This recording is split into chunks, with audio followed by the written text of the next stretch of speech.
Alors bonjour tout le monde, c'est Madame Iman Razlan. Je suis professeure à l'université Mohammed V Rabat. Je suis enseignante de la comptabilité générale à la faculté des sciences juridiques, économiques et sociales Suissi. Alors aujourd'hui, nous allons voir la partie règlement. Le quotidien de l'entreprise est marqué par la réalisation de plusieurs opérations courantes qui l'engagent vis-à-vis de l'ensemble de ses partenaires. La plupart de ces opérations se traduisent par une contrepartie financière. Cette contrepartie se matérialise par des opérations de règlement effectuées ou reçues. Selon leur nature, ces opérations de règlement seront justifiées par diverses pièces comptables. Donc nous avons les pièces de caisse, les avis de crédit, avis de débit, bordereaux de remise en banque, ainsi de suite. L'enregistrement en comptabilité des règlements et des encaissements est fonction de leur nature et de leur destination. Ces règlements peuvent s'effectuer soit au comptant, c'est-à-dire dans l'immédiat, à vue, soit encore à terme, c'est-à-dire à crédit.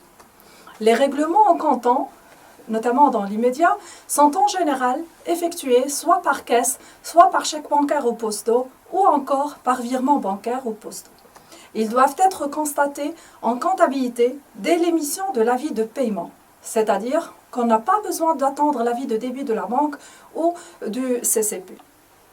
En effet, le chèque est un moyen de paiement à vue, c'est-à-dire dans l'immédiat. La comptabilité doit prendre cet aspect en considération. Il existe également le règlement à crédit qui est matérialisé par les effets de commerce. Il y en a deux, la lettre de change et le billet à ordre. Pour ce qui est des règlements en comptant, on distingue en général entre trois grands types. Soit les règlements qui sont effectués par caisse, notamment en espèces, soit les règlements effectués par chèque bancaire ou chèque postal, ou encore le virement bancaire. L'enregistrement des opérations commerciales réglées en espèces passe par l'utilisation du compte caisse, le compte numéro 5161. Ce compte est mouvementé par les entrées et les sorties d'argent.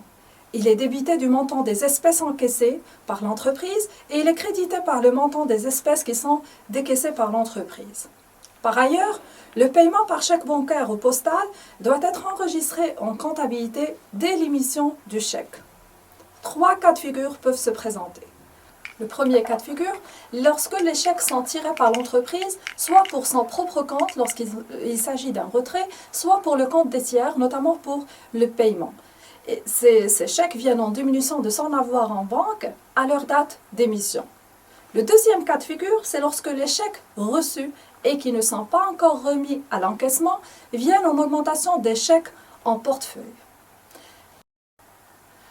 Le troisième cas de figure, c'est lorsque les chèques sont donnés par l'entreprise à sa banque pour encaissement. On parle de l'encaissement lorsqu'il s'agit de l'intervalle de temps qui s'écoule entre le moment du versement de ces chèques et le moment de leur encaissement effectif par la banque. Ces chèques ne sont pas portés immédiatement au crédit de son compte banque, mais ils transitent par un compte particulier qui est les chèques à l'encaissement. Le plan comptable marocain prévoit l'utilisation de deux comptes provisoires suivants. Vous avez d'abord le compte 51 111, chèques en portefeuille.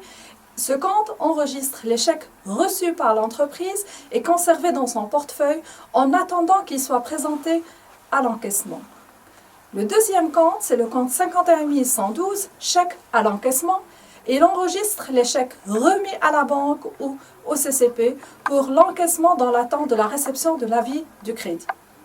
Les chèques à l'encaissement sont transformés en valeur immédiatement disponible lorsque l'entreprise est avisée de l'encaissement effectif du chèque à la réception notamment d'une pièce comptable qui est l'avis de crédit.